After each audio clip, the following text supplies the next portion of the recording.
laki-laki yang baligh berakal dalam keadaan sehat zahir dan batin merindukan hari ini, berdoa siang dan malam berharap agar dia hidup pada hari ini. Tapi kemudian berapa banyak orang yang hidup tapi tidak ikut bersama kita di rumah Allah karena disibukkan dengan dunia. Mereka adalah orang-orang yang menyesal ketika menghadap Allah. Mereka berkata, Rabbana ya Allah, absarna, mata kami sudah melihat azab, wa sami'na, telinga kami sudah mendengar pekikan teriakan azab, farji'na, balikkan lagi kami ke dunia, kembalikan kami dalam kehidupan, inna muqinun, kami yakin seyakin-yakinnya. Tapi hari itu penyesalan tak lagi bermakna. Berapa banyak orang yang sampai hari ini masih hidup tapi dicabut Allah subhanahu wa ta'ala nikmat iman dan Islam. Sakit bukanlah azab. Berapa banyak orang yang sakit, la yusibul mu'min min nasabin wala wasabin wala saqamin wala syaukin yashtakuha, demam, risau, gundah gulana, sampai duri yang menusuk tapak kaki. Sesungguhnya itu adalah cara Allah ingin menghapuskan dosa-dosa. Ada orang-orang yang silap, salah dan berdosa, lalu Allah sayang kepadanya. Innallaha idza ahabba qauman ibtalahum. Kalau Allah sayang kepada kaum itu, Allah uji dia dengan penyakit, lalu Allah bersihkan dia hatta yamshi 'alal ardi makanan alaihi khati'ah, sampai dia berjalan di atas muka bumi tidak lagi ada dosanya walaupun sebesar debu, bersih sebersih-bersihnya. Tapi terkadang pandangan manusia berbeda dengan pandangan Allah subhanahu wa ta'ala. Allah menguji manusia membuat derajatnya naik. Allah menguji manusia membuat dosanya hilang. Allah menguji manusia membuat dia sabar, dan ketika dia sabar Allah berikan balasan. Innama yuwaffas sabiruna ajrahum bighairi hisab. Balasannya tidak dapat dihitung oleh manusia. Tapi kemudian manusia memandang inilah orang yang terlaknat karena sering sakit, inilah orang yang terlaknat karena selalu banyak kesulitan, kesusahan dalam hidupnya.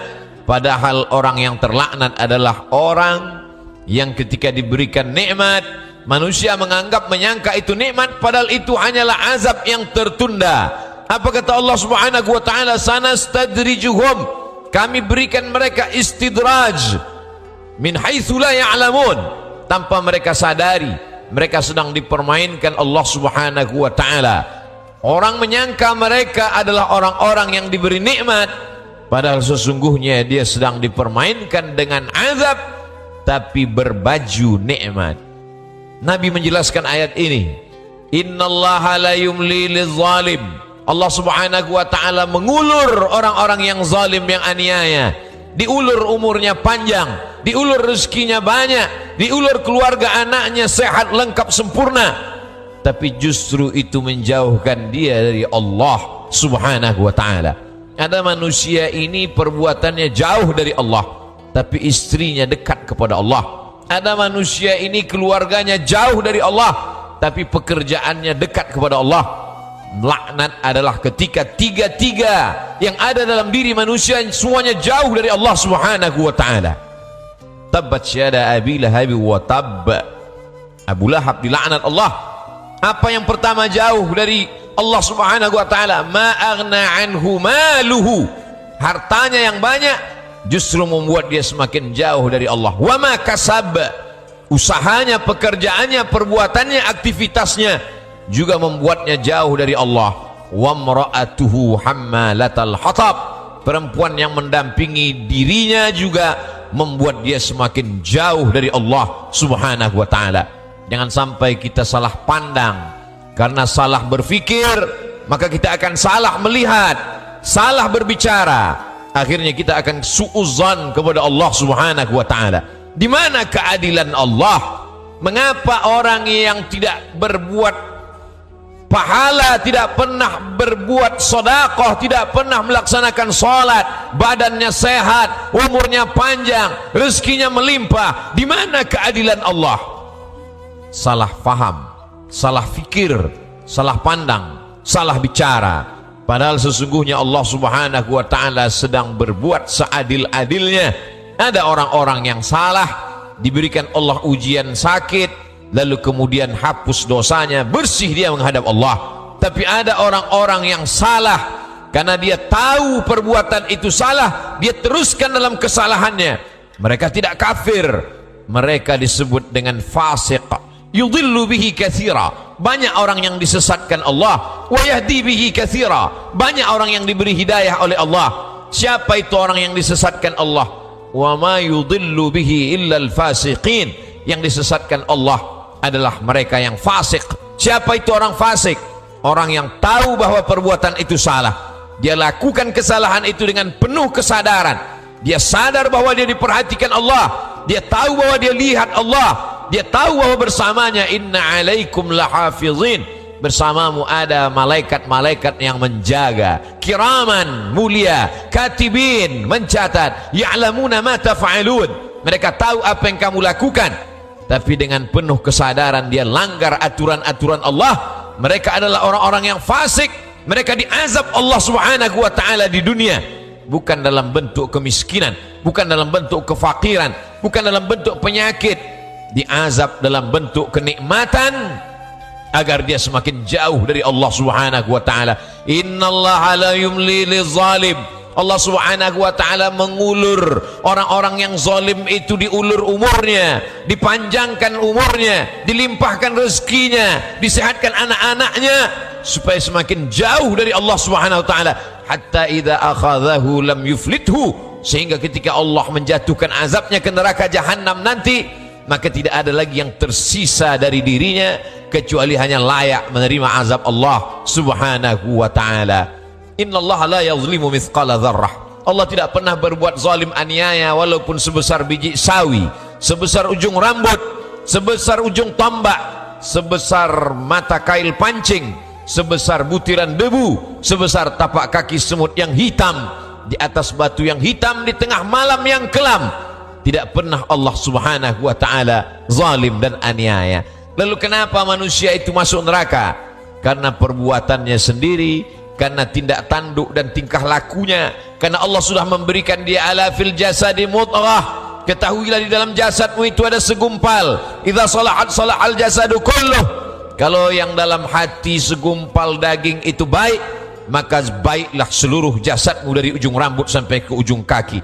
Wa idza fasadat, tapi kalau segumpal itu rusak, fasadal jasadu kulluh, maka rusaklah seluruhnya dari ujung kaki sampai ke ujung rambut. Ala wahiyal qalb, sesungguhnya yang segumpal itu adalah hati. Wa nafsi wa ma sawwaha, demi jiwa manusia dan penciptaannya. Fa alhamaha fujuraha, Allah berikan jalan fujur, jahat, buruk, hitam, bengkok. Wa taqwaha, Allah berikan jalan yang lurus, baik, saleh. Maka kemudian tinggal manusia memilih. Manusia memilih. Qad aflaha man zakkaha, beruntunglah orang yang mensucikan hatinya, lalu dia memilih jalan yang diberikan Allah subhanahu wa ta'ala. Wa qad khaba man dassaha, rugi sia-sialah orang yang mengotori jiwanya, lalu dia mengotori dirinya, lalu kemudian dia kembali kepada Allah dengan pakaian dosa, lalu kemudian dia heran sendiri melihat dirinya di hadapan Allah. Ya Rabb, ma li hadzal kitab, mengapa buku catatan dosa amal perbuatan saya ini la yughadiru saghiratan, semua yang kecil-kecil, wala kabiratan, semua yang besar-besar, illa ahsaha, semua tercatat tertulis dalam buku yang nyata. Allah subhanahu wa ta'ala berkata padanya saat itu, Iqra, bacalah. Di dunia kita diperintahkan membaca Al-Quran bersama para kiai, guru, habaib, alim ulama, kita diperintahkan membaca kitab-kitab. Tapi saat itu kita diperintahkan Iqra kitabak, baca buku catatan amalmu. Kafa bi nafsikal yauma 'alaika hasiba, cukuplah itu sebagai alat untuk menghitung segala perbuatanmu. Tapi saat itu apa daya, apa yang dapat dilakukan manusia? Penyesalan tak lagi bermakna. Saat itu dia hanya dapat mengutuk dirinya. Saat itu wasiqal ladzina taqaw rabbahum, orang-orang yang takut kepada Allah, maka dia akan digiring, dibawa ilal jannati zumara, masuk ke dalam surga berjamaah. Sampai di pintu surga, apa kata malaikat menyapa? Salamun, selamat kamu, tibtum, kamu sudah berbuat baik, fadkhuluha khalidin, masuklah kamu ke dalam surga khalidin, kekal selama-lamanya. mendapatkan salam dari pejabat, mendapatkan salam dari orang kaya, betapa bangga, betapa terhormatnya. Ini bukan salam dari makhluk. Salamun qaulan min Rabbir Rahim, salam dari Allah Subhanahu wa ta'ala. Jibril pernah menitipkan salam kepada Sayyidatuna Aisyah Ummul Mukminin. Betapa senangnya mendapatkan salam dari makhluk yang tak berdosa, malaikat. Tapi ini salam dari Allah Subhanahu wa ta'ala. Salamun, salam, bersih, suci, tak ada noda dan dosa. Min Rabbir Rahim, dari Allah yang tak ada kotoran. Subhanahu, maha suci, wa ta'ala, maha tinggi dari makhluk. Lalu siapa yang mendapatkan salam dari Allah itu? Yang mendapatkan salam dari Allah juga orang-orang yang hatinya salam. La yanfa'u malun, hari itu tak ada guna harta, wala banun, tak ada guna anak, illa man atallaha, kecuali orang-orang yang datang menghadap Allah biqalbin salim, dengan hati yang bersih, dengan hati yang suci. Tubuh manusia penuh dengan kotoran, tubuhnya dari daging, dari darah, dari tulang, dari kuku dan bulu, hancur busuk menjadi nanah, nanah menjadi santapan cacing tanah, kotor, bau, hina, rendah. Tapi kemudian dia menjadi mulia karena hatinya yang bersih mengingat Allah Subhanahu wa ta'ala. Aneh, ajaban, manusia itu memang makhluk yang benar-benar aneh, diciptakan dari sesuatu yang kotor, rendah, hina. Lalu kemudian setelah ditiupkan roh ke dalam jasadnya, faqa'u lahu sajidin, semua makhluk-makhluk malaikat bersujud kepadanya. Lalu kemudian Allah Subhanahu wa ta'ala mengujinya. Setelah makhluk bersujud kepadanya, maka iblis menggodanya. Tergoda dia dengan segala yang apa dia lihat di dunia. Semua yang dia pandang menggoda, semua yang dia dengar juga menggoda hati kecilnya.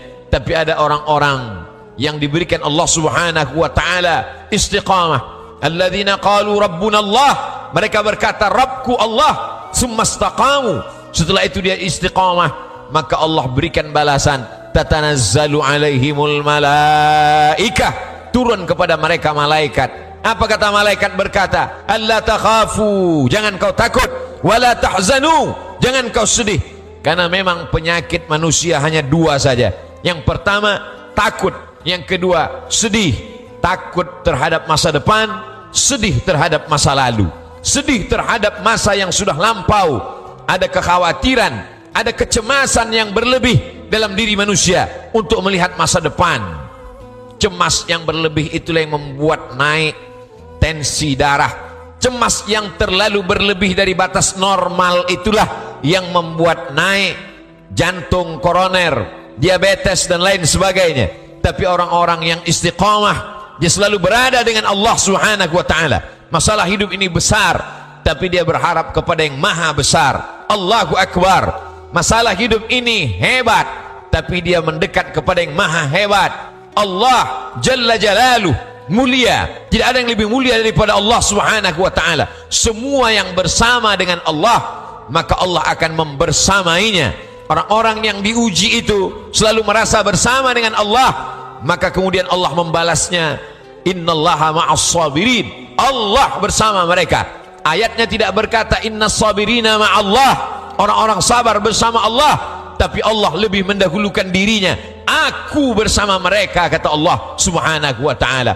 Ana inda husni dhanni abdi bi, aku menurut prasangka hambaku kepadaku. Idza dzakarani, kalau dia mengingat aku, menyebut aku, fi nafsihi, dalam dirinya sendiri, dzakartuhu fi nafsi, maka aku pun akan menyebut, mengingatnya sendiri, kata Allah Subhanahu wa ta'ala.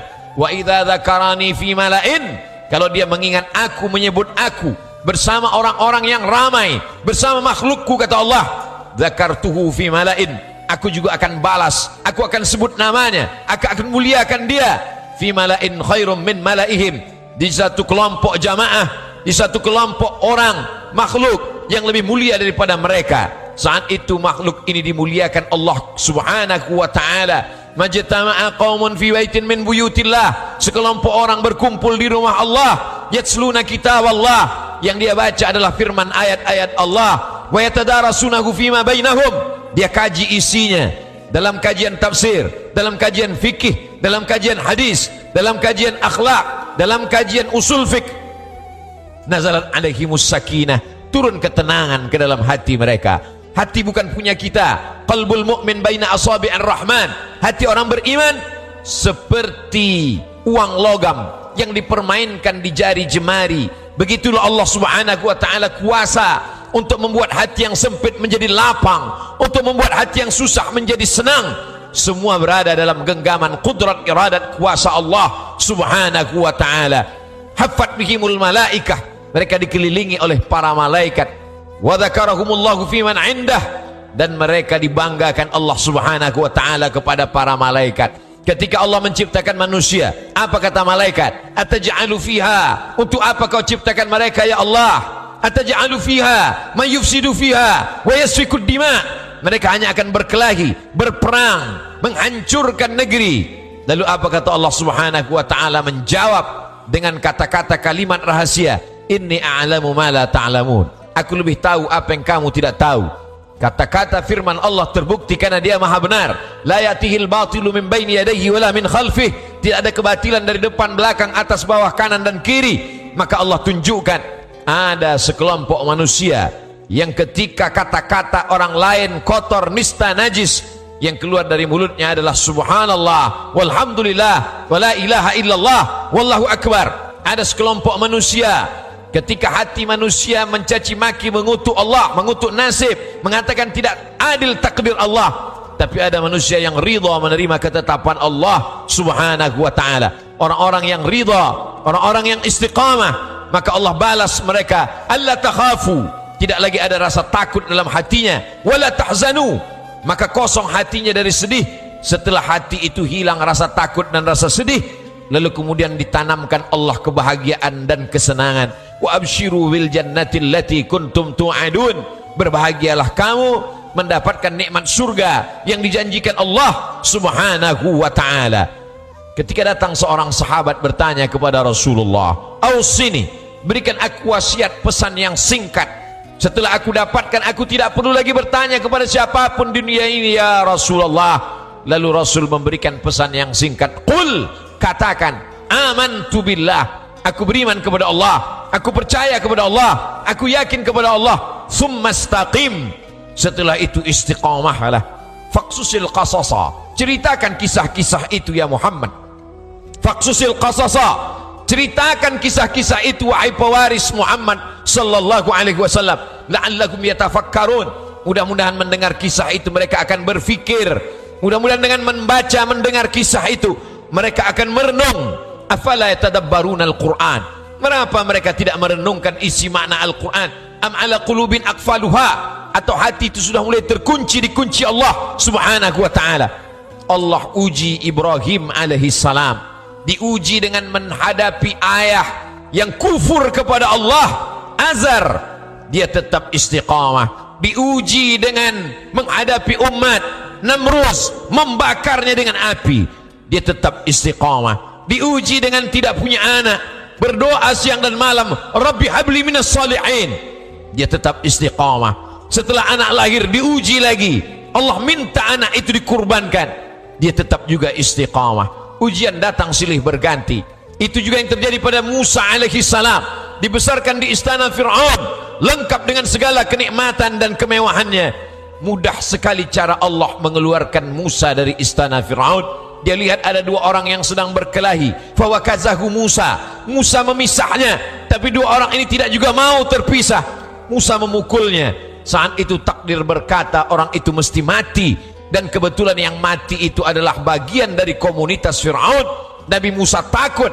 Sebenarnya itu hanya skenario cara Allah agar Musa keluar dari istana Fir'aun. Lalu kemudian saat itu tidak ada tempat dia bergantung. Selama ini dia bergantung kepada Asia, selama ini dia bergantung kepada makhluk, selama ini dia bergantung kepada ciptaan Allah. Allah lepaskan manusia dari segala ikatan agar hati itu hanya bergantung kepada Allah Subhanahu wa ta'ala. Mudah bagi Allah Subhanahu wa ta'ala untuk membuat hati yang terikat. Hati itu terikat dengan ayahnya Abdullah. Abdullah pun diwafatkan Allah. Hatinya terikat dengan ibunda Aminah. Aminah pun diwafatkan Allah. hatinya terikat dengan Abdul Muttalib. Abdul Muttalib pun dipanggil oleh Allah, hatinya terikat dengan Abu Talib. Abu Talib juga menghadap Allah, hatinya terikat dengan Khadijah. Di saat dia perlu bantuan support, disitulah Allah memanggil Khadijah. Apa yang diinginkan Allah Subhanahu wa ta'ala? Agar hati itu hanya berserah kepada Allah Subhanahu wa ta'ala. Setelah manusia masuk ke dalam surga, lalu Allah bertanya kepada seluruh penghuni surga, "Madza turidun?" Hai penghuni surga, apa yang kamu inginkan? Penghuni surga menjawab, "Ridhaka," ridhamu ya Allah. Ada satu yang belum didapatkan penghuni surga, yaitu ridha Allah Subhanahu wa ta'ala. Ridhalah menerima Allah, ridhalah menerima Rasulullah, ridhalah menerima Al-Quran, ridhalah menerima takdir Allah. Ketika Allah ridha, maka Allah tanamkan ridha di dalam hati hamba, maka hamba seluruh makhluk pun akan ridha menerimanya. Maka saat matahari belum terbit, selesai salat subuh, kita berkata, "Raditu billahi rabba wa bil islami dina wa bi Muhammadin nabiyya wa rasula." Aku ridha menerima Allah.